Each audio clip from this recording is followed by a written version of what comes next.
사도 바울은 자신의 몸을 쳐서 복종시킨다고 이렇게 고백을 했습니다. 바울이 이렇게 자신의 몸을 쳐서 복종시키는 이유가 무엇인가 하면 복음을 전한 이후에 도리어 버림을 당할까 두려워서 그렇게 자신의 몸을 쳐서 복종시킨다 이렇게 고백을 하죠.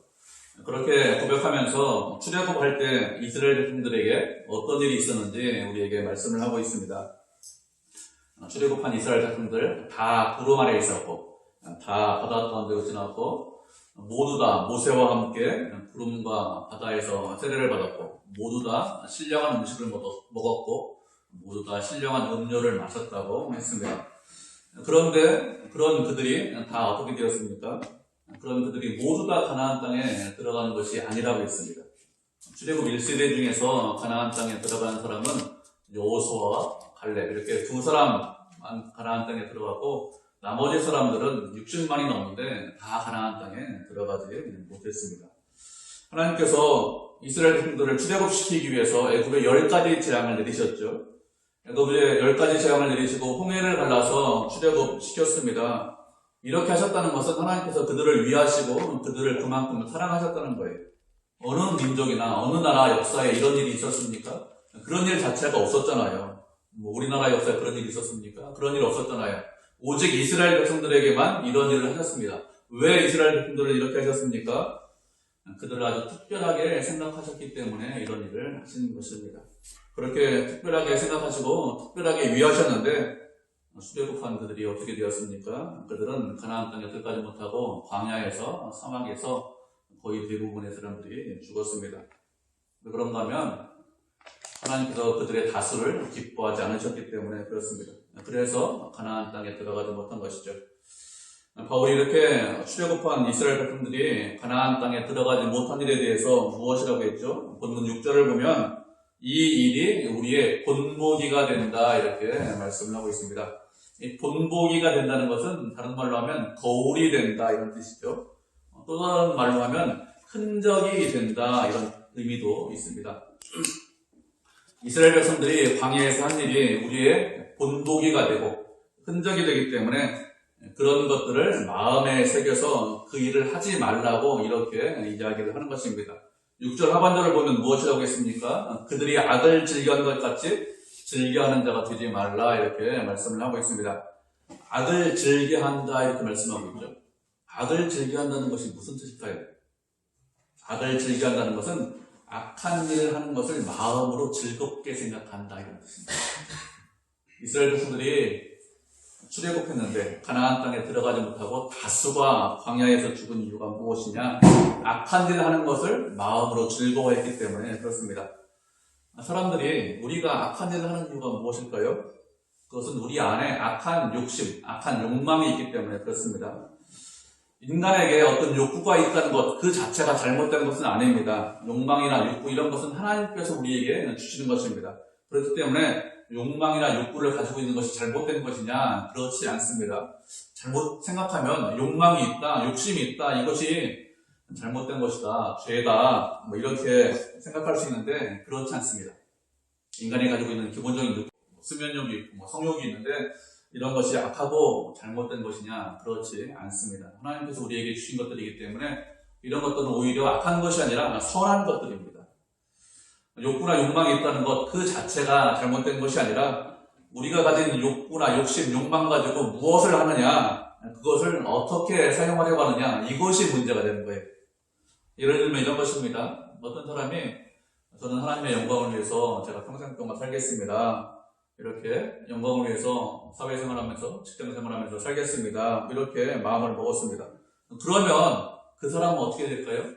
하나님께서 우리에게 주신 재능이나 건강이나 능력이나 재물이나 이런 것들을, 시간 같은 것들을 사용해서, 그런 것들을 활용해서 하나님의 영광을 위해서 사용을 하셔야 됩니다.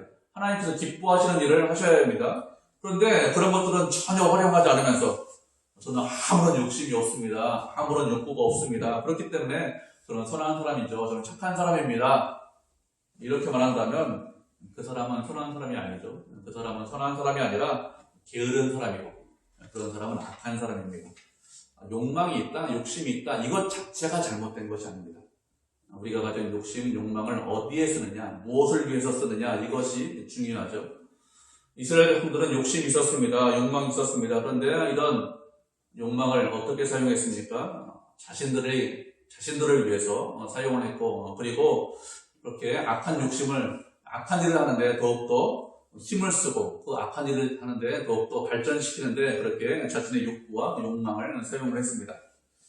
하나님께서 광야 40년 동안 그들을 은혜와 사랑으로 인도해 주셨습니다. 그런데 그들이 어떻게 했죠?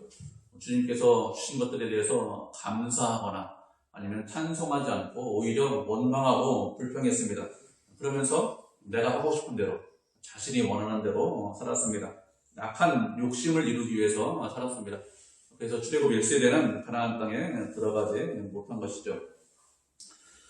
7절부터 10절까지의 말씀은 출애굽한 이스라엘 백성들이 어떤 악을 행했는지 구체적으로 말씀을 하고 있습니다. 4가지 악을 행했는데 이것을 예를 들어서 설명을 하고 있는데, 이렇게 악을 행한 이유가 무엇이냐? 악한 욕망을 이루기 위해서 이렇게 했기 때문에 그렇습니다. 악한 것들을 즐거워했기 때문에 그런 것이죠. 잠언 말씀에 보면 이런 말씀이 있습니다. 사람이 불을 품고 있으면 못이 탄다, 이렇게 말씀하고 있습니다. 숯불을 밟고 있으면 발이 된다, 이런 말씀이 있습니다. 우리 마음에 악한 것을 즐거워하면 그 악한 것이 반드시 밖으로 드러난다, 이런 뜻입니다. 불을 품고 있는데 그런데 옷이 타지 않는 사람이 있을까요? 숯불을 밟고 있는데 발이 되지 않는 사람이 있습니까? 그런 사람은 전혀 없습니다. 악을 즐거워하면, 악을 기뻐하면 그것이 반드시 밖으로 드러나게 되어 있습니다. 그렇기 때문에 어떻게 될까요? 우리가 악을 즐거워하지 않아야 됩니다. 악을 즐거워하는 것이 아니라 무엇을 기뻐하고 무엇을 즐거워해야 됩니까? 하나님을 기뻐하시고 하나님을 즐거워하셔야 됩니다. 하나님과 늘 함께하고 하나님과 늘 교제하고 말씀에 순종하고 말씀을 묵상하고 말씀대로 살아가는 것을 기뻐하고 즐거워해야 됩니다. 그래야 악을 즐거워하지 않을 수 있습니다. 그렇지 않으면 누구나 다 인간은 타락하고 부패이기 때문에 누구나 다 예외 없이 악을 즐거워하고 악을 기뻐할 수밖에 없습니다. 목사님은 그렇지 않고요. 저는 그런 사람이 아닙니다. 저는 악을 즐거워하는 그런 사람 아닌데요. 목사님 그런 식으로 생각하시면 잘못 생각하시는 것입니다. 이렇게 혹시 생각할 수 있는데 그렇지 않습니다. 제 말이 아니라 하나님께서 그렇게 말씀하셨어요. 하나님을 기뻐하지 않는 사람은 뭘 즐거워한다고요? 악을 즐거워한다. 악한 길로 가게 되어 있다. 이렇게 하나님께서 말씀하셨습니다. 잠깐 취미나 운동이나 아니면 다른 것에 빠질 수 있습니다. 그렇지만 우리가 경험해서 알죠. 오래 가지 못합니다. 오래 가지 못하고 또다시 악에 빠져요. 그렇기 때문에 우리가 늘 조심하고 주의해야 됩니다. 악에 빠지지 않으려면 하나님을 기뻐하셔야 돼요. 하나님을 즐거워해야 됩니다. 주님과 늘 함께 하셔야 됩니다. 그래야 악에 빠지지 않지, 다른 것으로 내가 악을 이길 수 있다 이렇게 생각하면 잘못된 생각이죠. 말씀에 순종해야, 하나님을 기뻐해야, 그래야 악한 길로 가지 않습니다. 7절 이후의 말씀은 악을 사랑한 이스라엘 백성들에게 어떤 일이 있었는지 우리에게 4가지 예를 들어서 설명을 하고 있습니다. 오늘은 2가지만 먼저 살펴보도록 하고 다음 주에 나머지 2가지를 살펴보도록 하겠습니다. 7절을 보면 이렇게 말씀하고 있죠. 그들 가운데 어떤 사람들과 같이 너희는 우상 숭배하는 자가 되지 말라. 기록된 바 백성이 앉아서 먹고 마시며 일어나서 뛰는 함과 같다, 이렇게 말씀하고 있습니다. 이 말씀은 출애굽기 32장에 있는 말씀을 인용한 말씀이거든요. 우리 출애굽기 인용한 말씀 한번 찾아보도록 하죠. 출애굽기 32장 1절부터 6절까지 말씀인데요. 구약 성경 131페이지입니다. 출애굽기 32장 1절부터 6절까지인데 구약 성경 앞에 쪽에 있어요. 성경 앞에 131페이지. 131페이지. 출애굽기 32장 1절로 6절입니다. 한 절씩 우리 교독하죠. 출애굽기 32장 1절 말씀 제가 먼저 읽도록 하겠습니다. 백성이 모세가 산에서 내려오미 더딤을 보고 모여 백성이 아론에게 이르러 말하되 일어나 우리를 위하여 우리를 인도할 신을 만들라. 이 모세 곧 우리를 애굽 땅에서 인도하여 낸 사람은 어찌 되었는지 알지 못함이니라. 아론이 그들을 위해 너희 안에 와서 저희 뒤에서 금고리를 빼어 내게로 가져오라. 모든 백성이 그 뒤에서 금고리를 빼어 아론에게로 가져가매 아론이 그의 손에서 금고리를 닫아 부어서 조각과 가로로 새겨 동안 형상을 만드니 그들이 말하여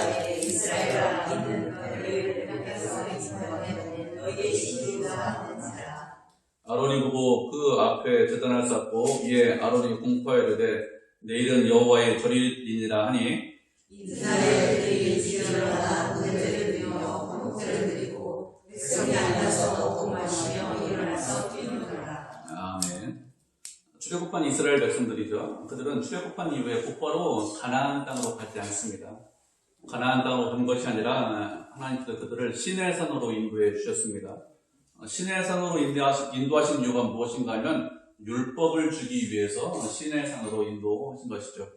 하나님께서 이스라엘 백성들에게 율법을 주셨는데 누구를 통해서 율법을 주셨는가 하면 모세를 통해서 율법을 주셨습니다.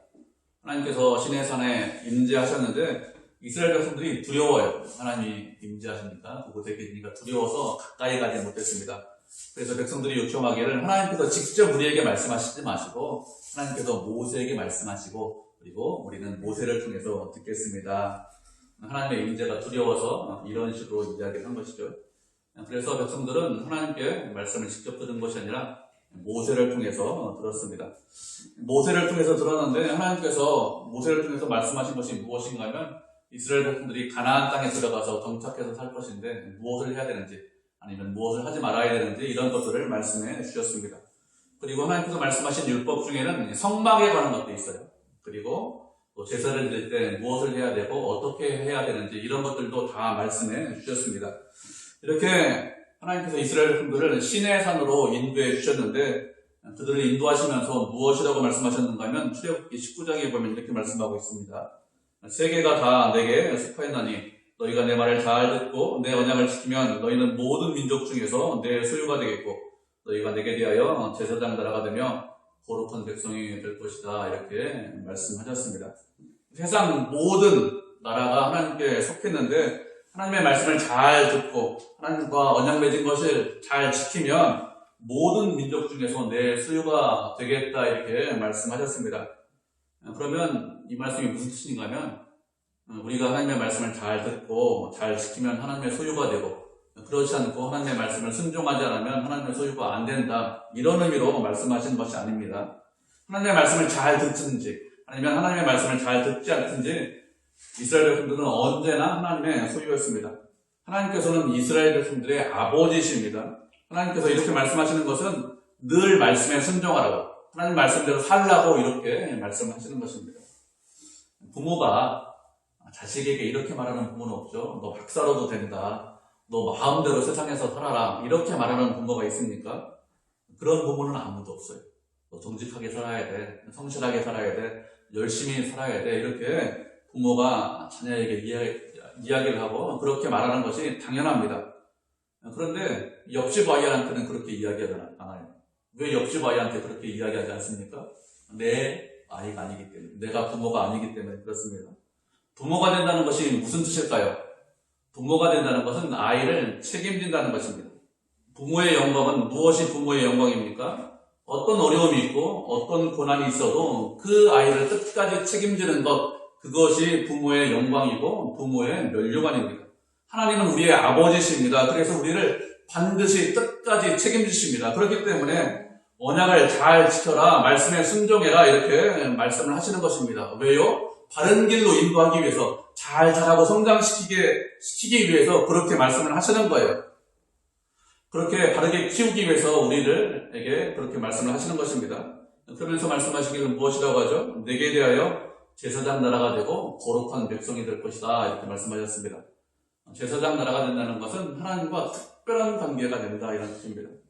구약시대에 제사장이 어떤 일을 했는가 하면 하나님과 백성들 사이에 중재자 역할을 했습니다. 백성들이 죄를 지면 어떻게 용서받습니까? 제사장을 통해서 용서를 받았습니다. 제사장이 죄의 용서를 빌면 하나님께서 그 기도를 들으시고 그 백성의 죄를 용서해 주셨습니다. 그리고 평소에 제사장이 하는 일이 무엇이냐? 하나님의 율법을 읽고 그 말씀을 백성들에게 가르쳐야 했습니다.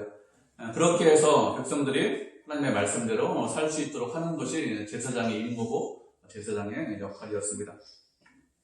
이렇게 제사장이 하나님과 백성들 사이에 중재자 역할을 했듯이 이스라엘 백성들도 가나안 땅에 들어가서 나라를 세울 것인데 그렇게 나라를 세운 이후에 할 일이 무엇이냐? 제사장 나라가 되는 것입니다.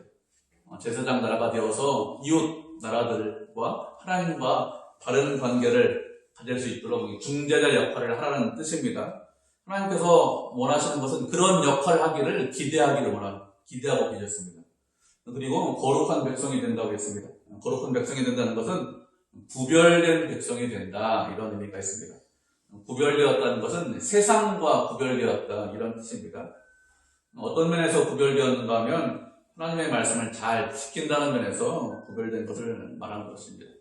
나는 세상과 구별되어서 특별하다, 이런 의미가 아니라 세상 사람들은 그런 식으로 살지 않지만 우리는 구별되어서 하나님의 말씀대로 삽니다.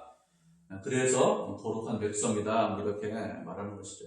잘못 생각하면 나는 너하고 달라서 특별한 사람이야, 대단한 사람이야, 너희는 아무것도 아니야, 이런 의미로 구별되었다, 이렇게 말씀하시는 것이 아니라 세상 사람이랑 우리나 거의 비슷하지만 세상 사람들은 그런 식으로 살지 않지만 우리는 말씀대로 순종합니다, 말씀대로 살겠습니다, 이런 의미로 구별되었다, 이렇게 말씀하시는 것입니다. 이렇게 하나님께서 우리에게 원하시는 것이, 이스라엘 백성들에게 원하시는 것이 무엇이냐? 특별한 관계로 만들어서 제사장 나라로 거룩한 백성으로 만들기 위해서 율법을 주셨습니다.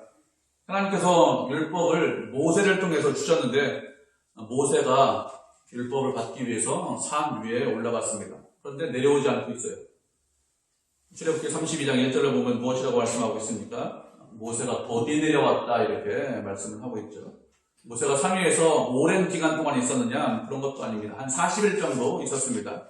그렇게 많은 시간이 지나지 않았는데 백성들이 아론에게 무엇이라고 합니까? 우리를 위해서 우리를 인도할 신을 만들어 달라, 이렇게 요청을 했습니다. 이스라엘 백성들이 지금 무슨 말을 하고 있는 것일까요? 하나님께서 지금까지 여기까지 인도해 주셨는데 그 하나님은 뭐라는 뜻입니까? 우리를 인도하는 그런 신이 아니라는 뜻입니다.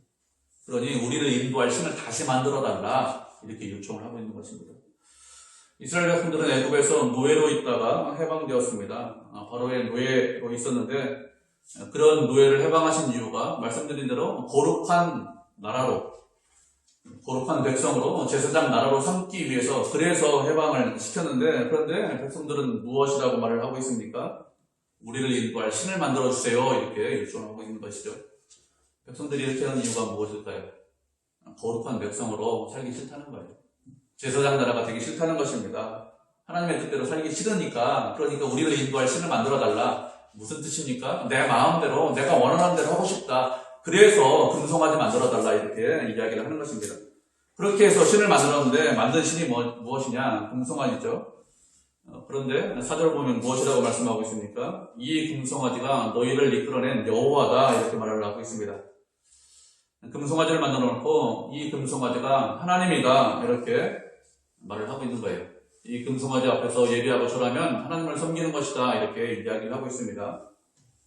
그렇게 금송아지를 만들어 놓고 무엇을 했죠? 6절을 보면 그 금송아지 앞에서 번제와 화목제를 드리고, 그리고 백성들이 어떻게 하고 있다고 했습니까?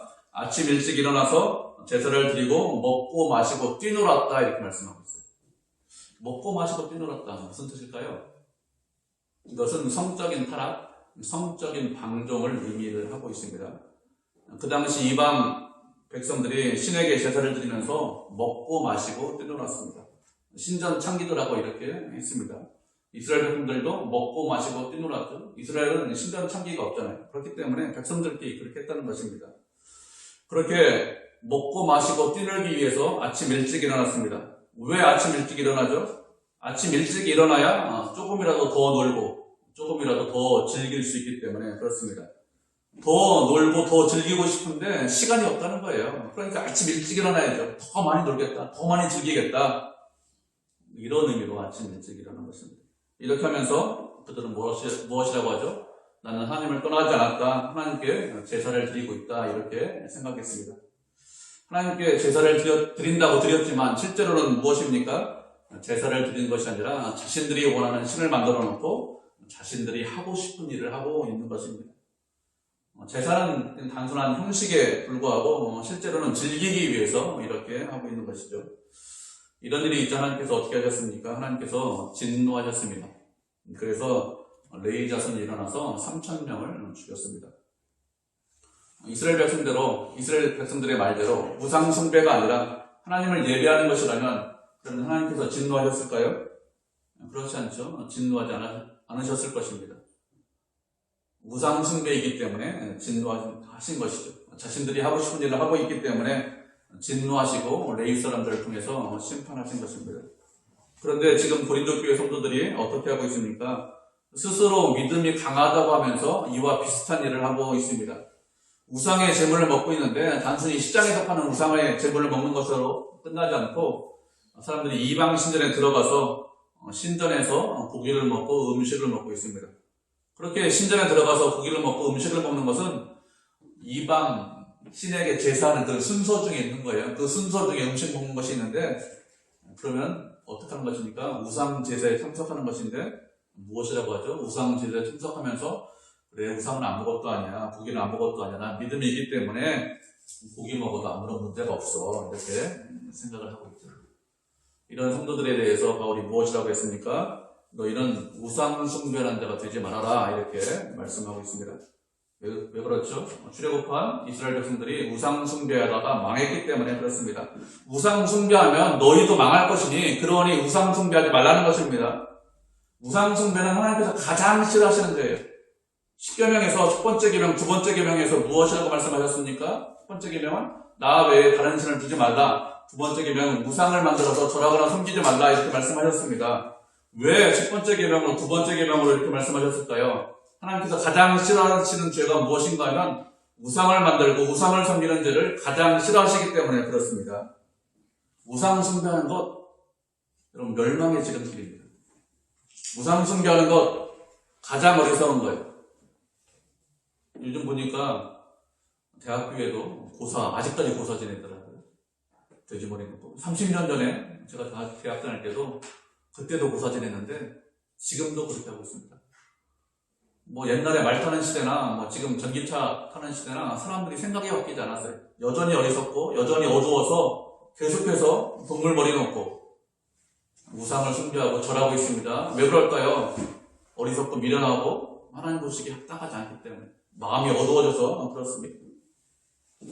그렇게 어리석게 가는 것, 우상을 숭배하는 것, 멸망의 지름길입니다. 아무도 우리는 그런 사람이 없을 거라고 저희가 믿습니다. 여러분 그렇게 하시면 안 돼요. 세상에 어떤 일을 해도 우상을 멀리 하셔야 됩니다. 두 번째 말씀하신 것은 8절을 보면 그 중에 어떤 사람들은 음행하다가 하루에 23,000명이 죽었다고 했습니다. 말씀을 한 구절 보도록 하겠습니다. 민수기 25장 1절부터 9절까지 말씀 보도록 하죠. 구약성경 239페이지입니다. 구약성경 앞에 있어요. 239페이지.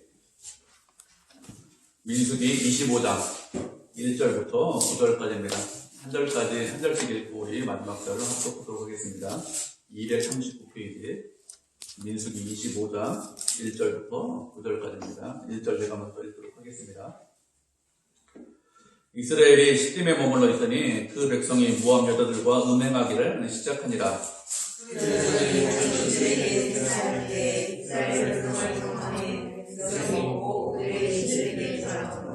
이스라엘이 바알볼에 가담한지라. 여호와께서 이스라엘에게 진노하시니라. 여호와께서 모세에게 이르시되 백성의 이름들을 잡아 태양을 하여 여호와 앞에 명령하라. 그리하면 여호와의 진노가 이스라엘에게서 떠나리라. 모세가 이스라엘 집권관들에게 이르되 너희는 각각 바알볼에 가담한 사람들을 죽이라 하니라. 이스라엘 자손의 온 민중이 가운데서 올 때 이스라엘 자손 한 사람이 와서 온 교인에게 그의 군대에게로 보내라. 제사장 아론의 손자 엘라살의 아들 비나스가 보고 회중 가운데서 일어나 손에 창을 들고 이스라엘 사람들아 이스라엘 사람들과 그 여인들을 비로소 사람이 죽이니 연병이 이스라엘 자손에게서 부서가라. 9절 같이 읽겠습니다. 그 연병으로 죽은 자가 24,000명이었더라. 아멘. 이 사건은 시딤에서 있던 바알볼 사건을 말씀을 하고 있습니다. 이 사건은 거짓 선지자 발람과 연관되어 있는 그런 사건입니다. 모압 왕이 발락이라는 사람이 있어요. 출애굽한 이스라엘 백성들이 나중에 위협이 될 것이다 이렇게 생각해서 발람이 아니라 발락이라는 왕이 발람이라는 선지자를 불러서 이스라엘 백성들이 망할 수 있도록 예언해 달라고 합니다. 발람은 돈을 많이 받고 예언을 하려고 합니다. 그런데 예언하지 못해요. 왜 예언하지 못하는가 하면 잘못 예언했다가는 저주했다가는 내 목숨이 날아갈 수 있다. 내가 죽을 수 있다. 이렇게 생각해서 두려워서 예언하지 못합니다.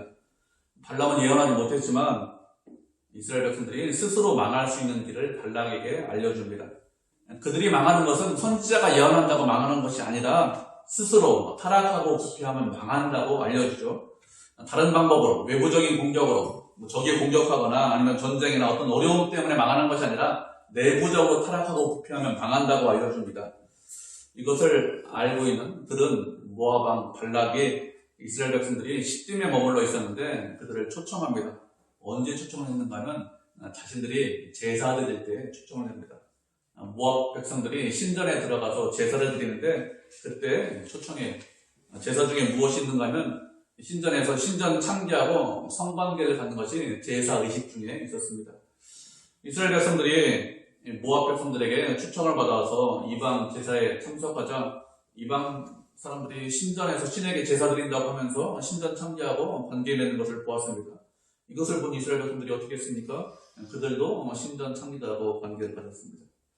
이렇게 이스라엘 백성들이 타락하고 부패하자 하나님께서 어떻게 하셨는가 하면 연병이 돌게 했습니다. 연병 때문에 죽은 사람이 24,000명이나 죽었습니다. 하나님께서 바알볼에 속한 사람들을 다 죽여라. 이 우상숭배한 사람들을 말합니다. 우상숭배하고 음행한 사람들을 다 죽이라고 했습니다. 시므온 지파 족장 시므리가 미디안 여자 한 사람을 데리고 왔습니다. 미디안 여자 이름이 여기에 나와 있지 않은데 다른 데 보면 고스비라고 이름이 나옵니다. 그들이 막사 안에 들어가 있는데 남녀가 들어가 있는데 비느하스가 들어가서 두 사람을 죽이죠. 시므리는 시므온 지파의 족장이고 고스비는 모압 족속의 족장 딸입니다. 족장이 음행을 가담했다는 것은 무슨 뜻인가 하면 이스라엘 백성들 사이에 광범위하게 음행이 있었다는 것입니다. 족장이잖아요. 힘 있는 사람이기 때문에 음행을 해도 죽이지 못하는 것입니다. 어떻게 하지 못하는데 비느하스가 하나님의 명령에 따라서 죽였기 때문에 그것을 보시고 연병이 그쳤습니다. 민수기 말씀에서는 24,000명이 죽었다고 했는데 바울은 하루에 죽은 사람이 23,000명이다 이렇게 말씀을 하고 있죠. 1,000명이나 숫자가 차이 나는데 바울은 하루 동안 죽은 사람이 23,000명이다 이렇게 말을 하는 것이고 민수기 말씀은 모세가 모든 것을 다 보고 기록한 것입니다. 그래서 연병 때문에 죽은 사람이 그 다음 날도 죽어서 24,000명이다 이렇게 기록을 한 것이죠. 음행으로 하루에 23,000명이 죽었는데 바울이 고린도 교회 성도들에게 이렇게 하지 말라는 것입니다. 바울이 이런 말을 한 이유가 무엇일까요? 고린도 교회 성도들 중에서 이방 신전에 들어가서 신전 창기들과 성관계를 갖는 사람이 있기 때문에 이런 말을 한 것입니다. 그들은 신전에 들어가서 신전 창기들하고 관계를 가지면서 나는 믿음이 크기 때문에 이런 일을 해도 아무런 문제가 없어 이렇게 이야기를 하고 있는 것입니다. 우상 숭배와 성적인 타락은 아주 밀접하게 연관이 되어 있습니다. 고대 시대에 우상 숭배를 한다. 그것은 성적인 타락을 전제로 하고 있는 것입니다. 출애굽한 이스라엘 백성들이 우상을 숭배하고 성적으로 타락한 이유가 무엇일까요? 그들이 악을 즐겨했기 때문에 그렇습니다.